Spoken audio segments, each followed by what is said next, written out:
po.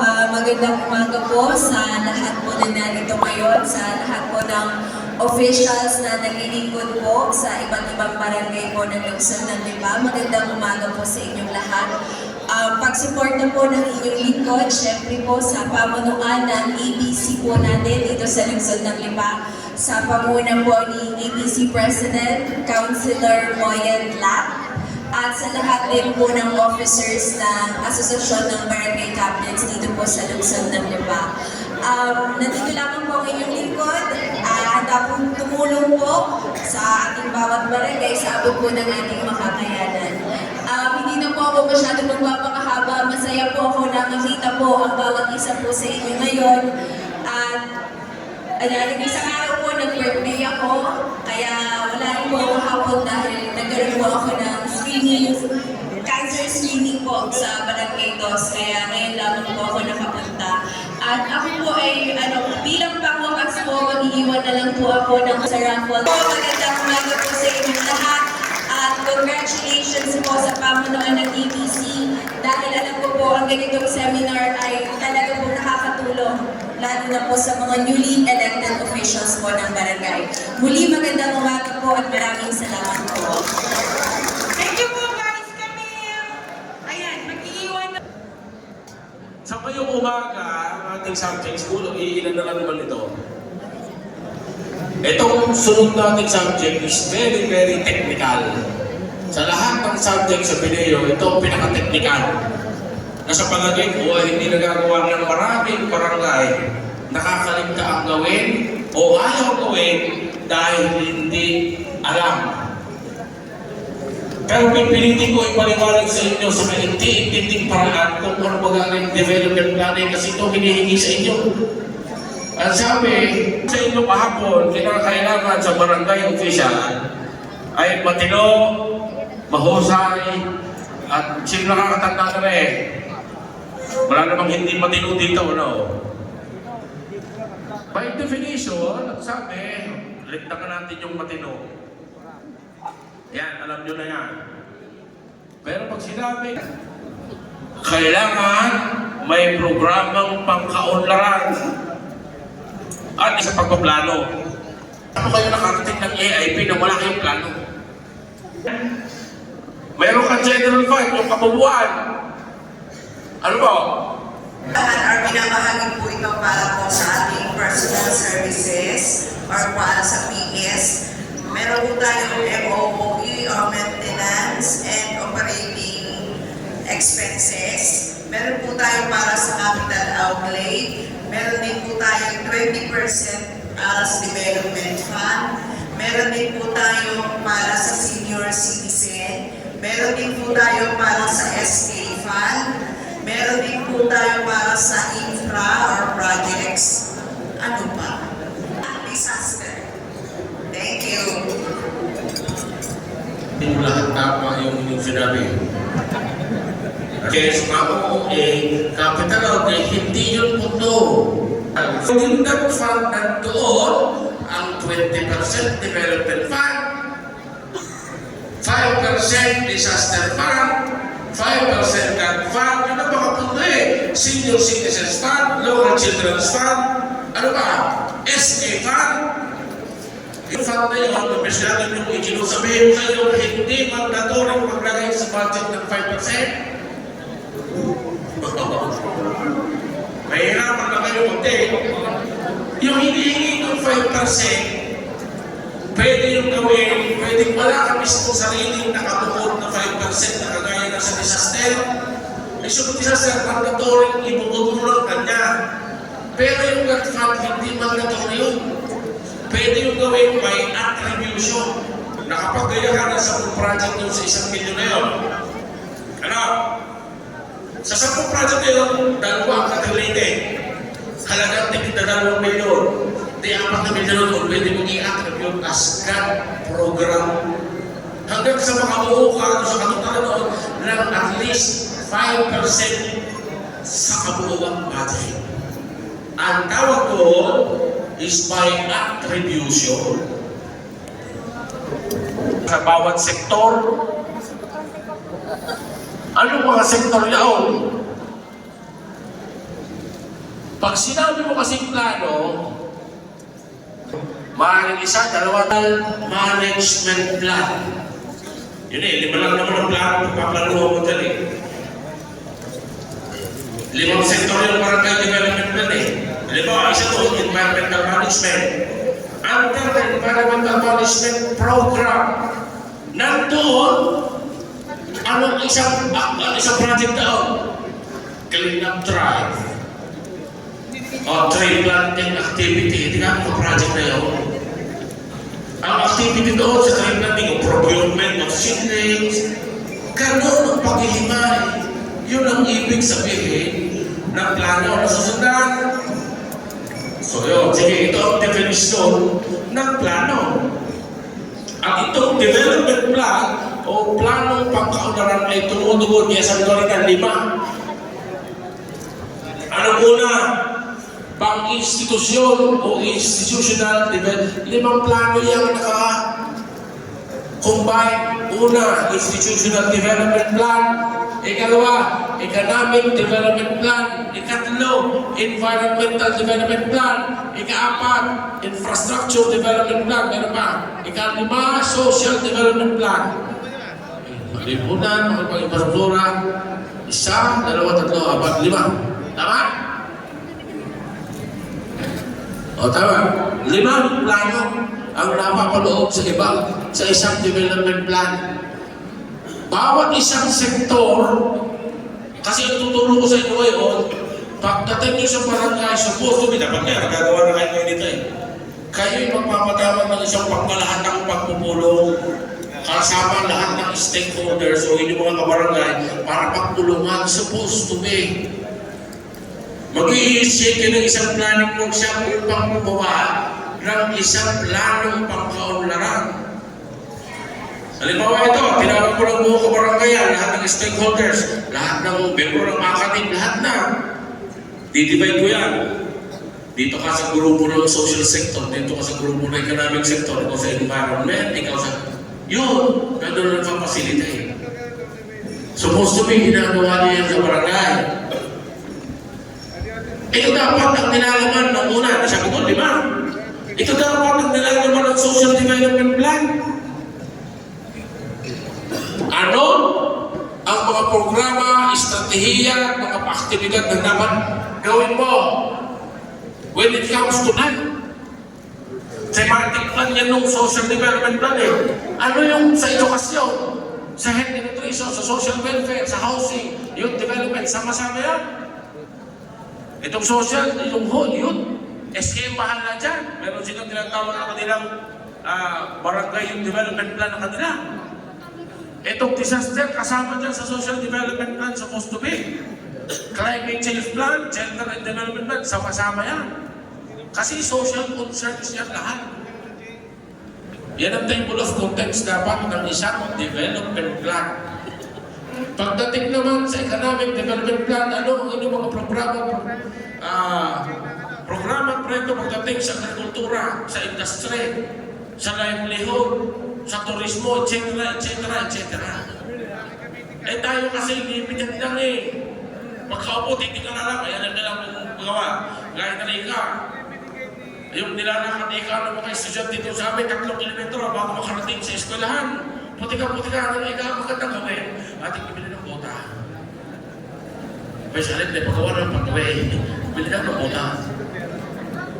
That is short-term planning. Ang long-term solution, magawa mo ng daan. Di ba ka? Yan ho ang dapat ang nilalaman ng mga plano. Ikatlo, sa environmental plan. Anong plano ito sa solid and liquid waste management? Ano magandang gawin? Ito, plano, solid waste management plan. Ano under the program? Waste segregation. Bawa, proyekto, housing, meron kami mga project na advokasya, pagtuturo sa mga bahay-bahay, nagkasusan nyo yun. Kaya nyo yung pupuntuhan eh. Tsaka yung kukuha ng pupuntuhan. Sa forest namin, kami may problema din eh. Baka hindi may problema kami, alamin natin. Sa urban ecosystem, sa aming katubigan, kung mayroon man. Ang sunod, sa infrastruktura, dito malimiting. Ano kailangan namin para masuportahan ang infrastruktura namin sa social? Kailangan pa namin ng hospital, school. Kailangan pa natin yan. Lahat ng inyong matitirahan kasi ganito ang problema ng marami. Ang ginagawa ninyo, tinitingnan nyo agad yung budget. Tama natin. Sabihin nyo hindi kaya. Yan ang paplano, lahat itinagaya ko muna. Huwag mo muna intindihin kung kaya hindi. Ipaprioritize nyo kasi ginagawa ng marami dito lalo sa AIP. Magkapareho yung amount ng AIP at saka nung nasa budget. We are talking of two documents here ha. Isang AIP or at saka annual budget. Ang ginagawa ng marami, kung ano lang yung kaya ng pera nila, yun lang ang pareho ang naman ng AIP at budget. Mali. Sample ganito. No, kayo ng plano, napag-alaman nyo kailangan para namin magpagawa ng halimbawa ay sabihin na natin, kailangan para namin ikaw bumili ng traktora at saka bulldozer. Hello? Ang bulldozer ay halagang 1 milyon, traktora mamay 2 milyon. Pandinig na agad si Bante, bili ka natin kaya magkalating ilagay sa ating plano sa ating AIP. Tinanggal, ang inilagay lang si bulldozer.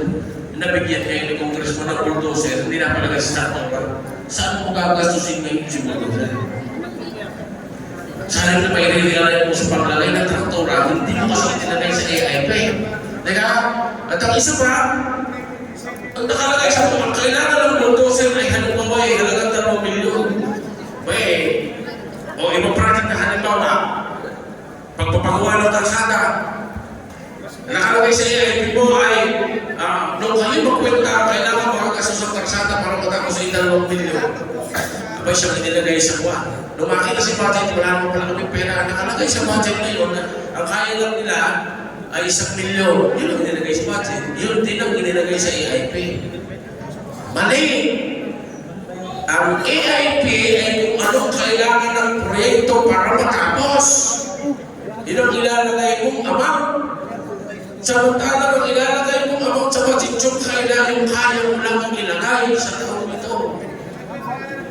Magkaiba yun. Bawa, may nakalagay ang proyekto, bibili na ng pustiso. Nakalagay. Nung makwenta mo, maraming tungi sa inyo, nung alam mo, bibili ng pustiso, kaya nakakalaga ng 5 milyon. Ilagay mo, sublan, kung 5 milyon na kailangan mo. Nag-budget kayo ngayon. Wala pala tayo mabili ng pustiso, hindi isang dali mo. Hindi na nilagay mo sa budget. Pero hindi mo pwede parehuhin yung dalawa. Yung AIP o yung plano, yun ang kailangan para matapos ng proyekto. Yung nakalagay, pareho lahat. Nakalagay sa AIP, bibili ng pustiso, 5 milyon. Nakalagay sa budget, bibili ng pustiso, 100,000. Hindi mo pwede magparehas ito. Ipapantay mo sa AIP, mali kayo. Gayon lang ginagawa nyo, ano? Mali. Ilang taon na lang ginagawa nyo. Paano ka ginagawa yun? Sino ang naghahanda niyan? Hello? Sino ngayon ang bumubuo niyan? Barangay? Sino yun? Sino ang membre ng Barangay Development Council?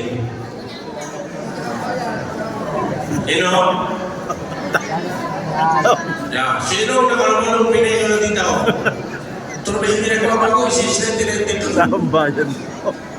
Yes, ma'am.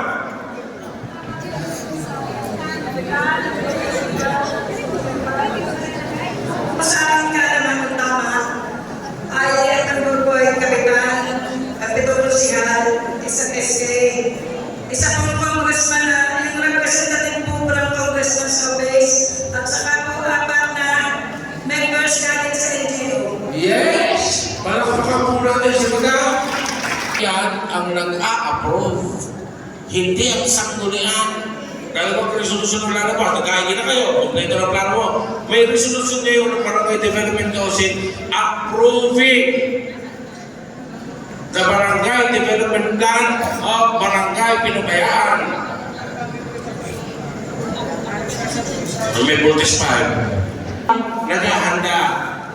Kinupupos na resolution niya, approving, kayo nag-approve. Then, saka niyo ipapasa sa sangguniang barangay. Ang term naman ng resolution na kaya resolution adapting, tinatangkilik namin. May kapangyarihan pang baguhin ng sangguniang barangay ang ginawa ng Barangay Development Council. Meron? Wala. Halimbawa, kami ang member ng Barangay Development Council, nagkain kami, nag-resolution kami, approve. Pinasa namin sa sangguniang barangay, sabi ni sangguniang barangay, tanggalin nyo rin, hindi naman na itara. May karapatan bagang kayo. Wala. Wala. Sabagay, sinasinari naman ng member, kaya lang hindi nakasama sa sangguniang barangay, yung mga ano yan? Yun? Iba ng bati yun, pinag-uusapan natin. Maaari sila mag-recommend to revise, pero hindi sila pwedeng magsabi na baguhin yung ito basta-basta. Kasi sila approving authority, approving bodies, para kay development, sila ministerial adoption lang. Okay? Sino ang mayroon pang PDP dito? Period cover. Kaya ito. 6 years. Halimbawa, magagawa kayo ngayon. The Barangay Development Plan ng Barangay Pinabayaan for the period 2024. Hindi nyo ano taon. Anong pasihan nyo? Hanggang 6 taon lang kayo. O hanggang 7 taon. Ano ang pinaka-importanting elemento ng plano? Victory. Yun, narinig ko. Kaya pinadito, vision. Hindi vision pa. Vision. Ano yung vision? Mithiin. Yun ang gusto mong marating.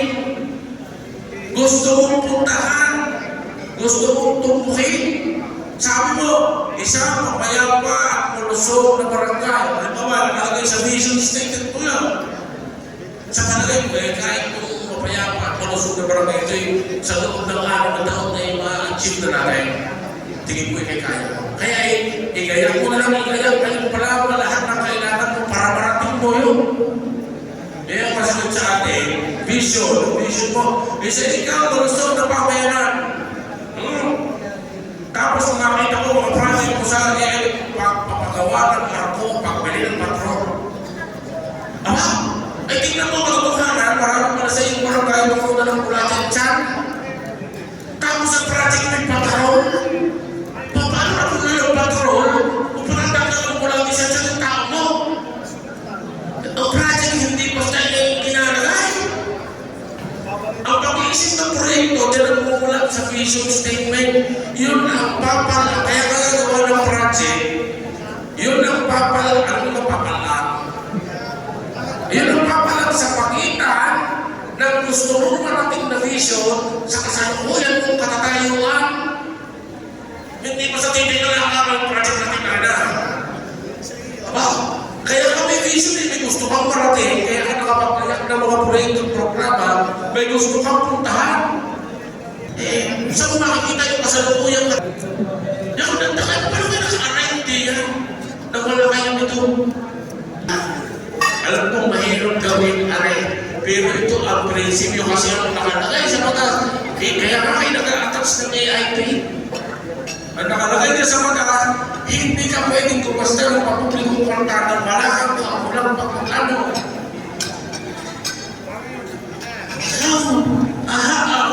I wonder how did you arrive at the AIP? Paano kayo nagkaroon ng AIP? Hindi ko sa kinukuha ng AIP na yun. Ganun yan. Di ka sabi ko, paplano kayo? Sabi mo, mararating mo na yung kaya sa loob ng 6 na taon. Ngayon pa lang, igayak mo na lang igayak. Ano kailangan mga proyekto sa loob mo? Muna tigil yung pera. Ilagay ko doon yung mama. Paggawa kami ng airport. Kailangan namin 3 billion. Lagay mo! Bibili kami traktura, bibili kami ng rin, lahat sa sosyal. Ito ngayon sa economy, ito kailangan may pagawa para sa ating kanay, kailangan pagawa ang kakay kanay. Ito ngayon sa environmental, kailangan namin mga tree planting, maglinis kami lahat na, bebay mo. Kung magtigay-isang libong project na sige. Pagkatapos noon, ipaprioritize nyo ulit talaga doable. Isisip nito, kakakakin mo, sasalain mo. Hanggang sa makakuha ka sa lahat ng sektor na yun ng tamang-tamang, ito, kailangan ng ito. Ginagawa namin lahat, sigurado, yung vision namin, maaabot namin sa loob ng 6 taon. Nag-prioritize ka na. Ngayon, mula sa listahan ng lahat ng mga proyekto at programang nakuha ninyo, kukuha kayo ng alin ang uunahin namin sa 3 taon. Kasi yun ang term namin. Yun ang tawag ninyo ay Barangay Development Investment Program o 3 taon plano ng mga kaunlaran. To go inside your term. O, kita mo listahan sa plano namin. Uunahin namin ito 3 taon ito una. At mula sa 3 taon, kukuha kayo pang 1 taonan. Kasi alam ko lang natin may 1 taon ikaw. Yun ang AIP nyo. Kasi kayo tumakot ng AIP nyo ngayon. Eh kaya napakuha nyo. Nakuha nyo. Nakaiiyan yung pagkuplano. Ako nagtataka ko, hindi kayo pinabayaran kayo yung bagay yung ako.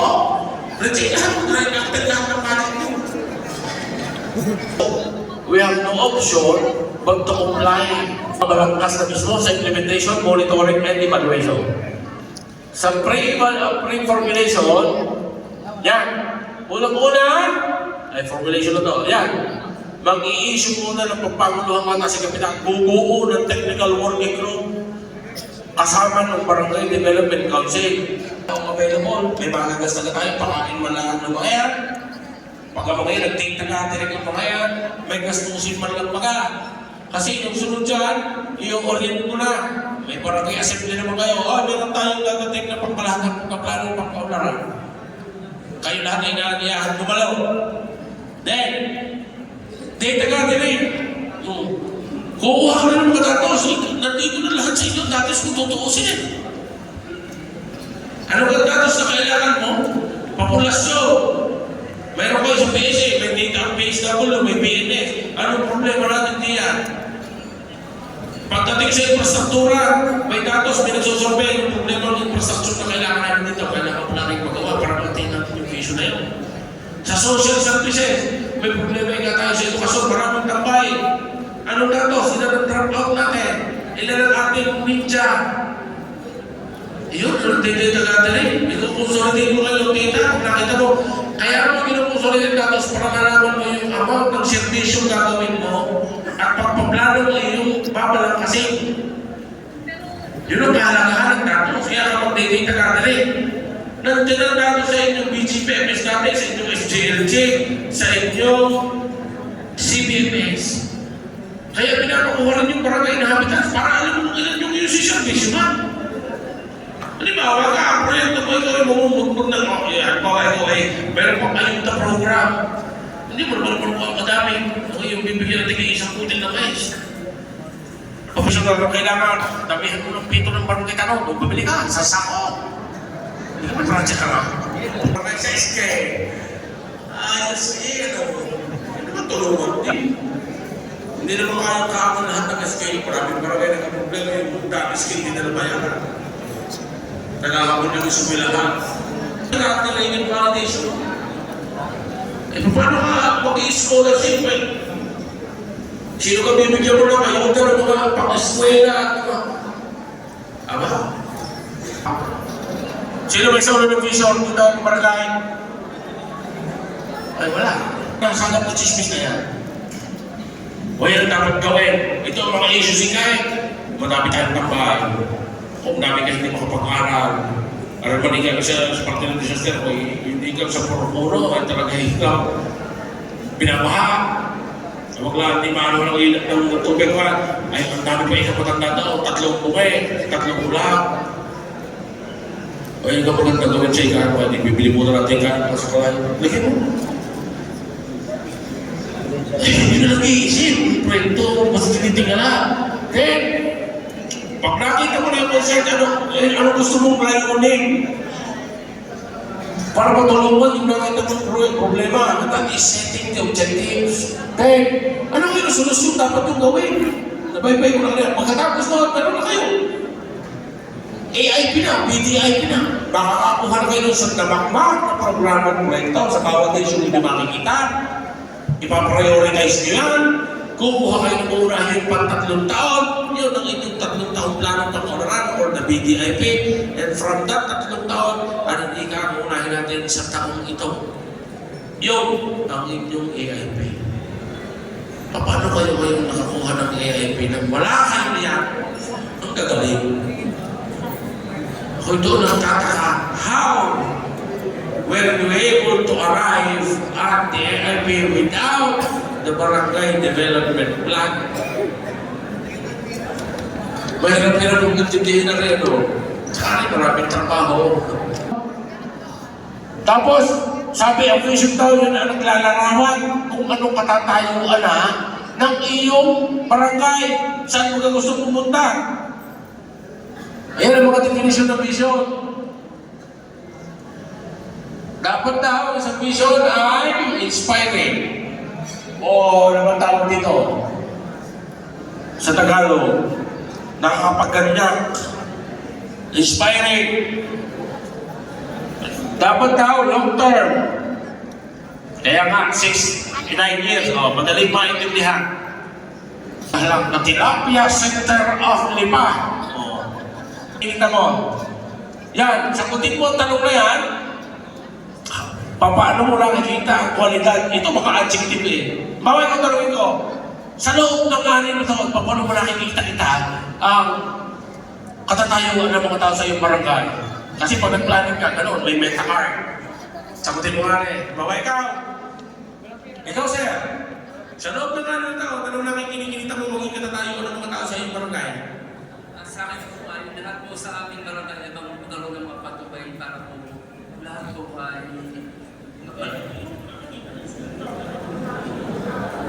lahat po ay may maghanap po ba? Yo. Maulan barangay mga anong nakikita mo sa iyong barangay in 6 years time?